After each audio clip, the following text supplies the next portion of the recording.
Buongiorno e ben ritrovati con il TG Flash di New Sicilia, di seguito i titoli più importanti della mattina. Maxi truffa ai danni dello Stato a Palermo durante i lavori avviati con l'agevolazione del sisma bonus e del super bonus. È finito così in manette un imprenditore a cui sono stati sequestrati 2,7 milioni di euro. Da Napoli a Catania per raggirare due anziane vedove e derubarle di denaro e gioielli. Questo è il piano criminale di due truffatori che hanno tentato la fuga con un bottino di 13.000 euro. I due le avrebbero convinte a consegnargli ciò che di più prezioso possedevano, facendo credere alle vittime che alcuni loro familiari fossero in pericolo.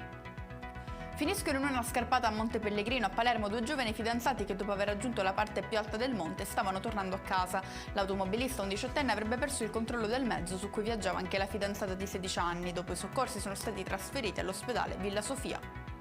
Imbratta la sede di un partito politico e danneggia altri beni del comune. È successo a Partinico nel Palermitano, dove un 24enne è finito in manette dopo aver ammesso nel corso delle indagini le sue responsabilità.